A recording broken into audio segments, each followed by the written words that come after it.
All right, so we're home, and I got sent home with the oxygen bottle and the oxygen concentrator, and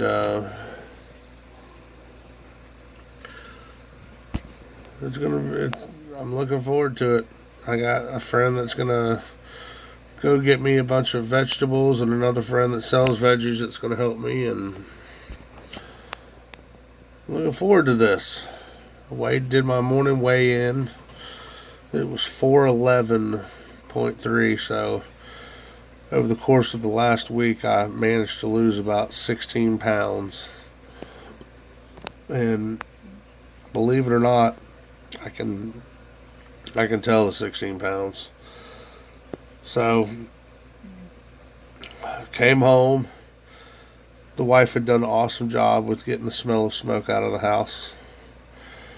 And then she went last night, picked up all my medicines, got me a little keeper for all the medicines and a blood sugar meter and just a ton of stuff that is going to be my daily routine for the foreseeable future. And I'm grateful to have her. And um, I'm gonna beat this. I've still got that. I'm gonna beat this between friends and God and the people of my church who have through all of this been. Let me tell you something. Let me tell you something. And I found out who my friends were in this past week because I'm one of those people that I have those friends that are like, yeah, well, I'm your boy, I'm your buddy, I'm there. What you need, man? Anytime something happens, you can count on me. Well, pardon my French, big time. But not a one of those jive ass bitches came to see me. The only people that came to see me, other than my wife and our close family friend Shelly, was the people at my church. Oh, and I had one other friend come to see me, but he travels to work, so I never would have counted against Greg because I know Greg would be there for me. But like my best friend didn't even come to see me, and that hurt. It hurt a lot. But I found out that my true family is in that church, and it really set a new mind standard, if that makes any sense, of how I look at the people in my church. And I got checked on daily by the people from the church. It hurts. It pisses me off that all these people that claim to be my friend really weren't. And no, I'm not saying you have to go visit somebody in the hospital. But when you know it's serious and you claim to be a really good friend, to me, that's what a good friend does. And it's very disheartening.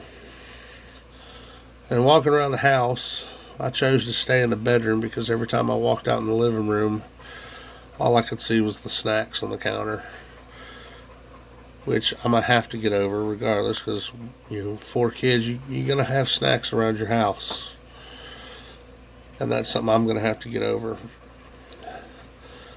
But I was able to do a couple dishes this morning, and I ate me a small, healthy breakfast.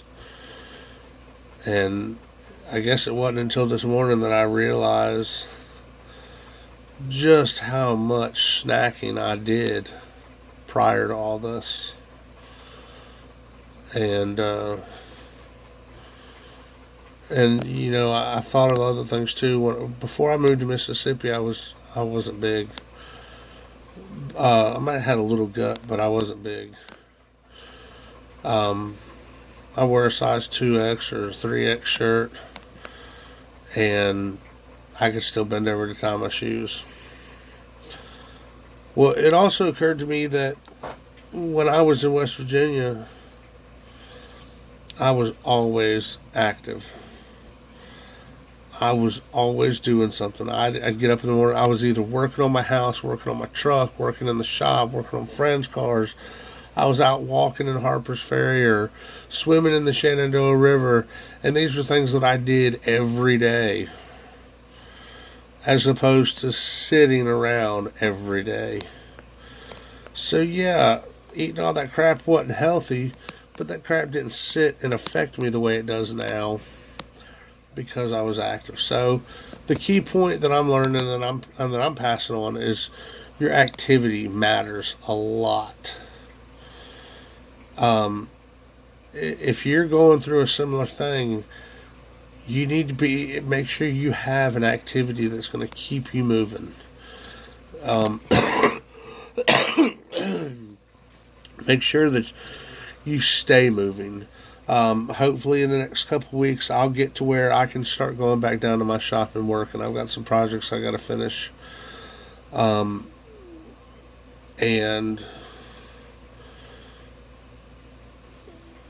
just have faith. Pray about this. And whatever you do, don't get your mind in a way that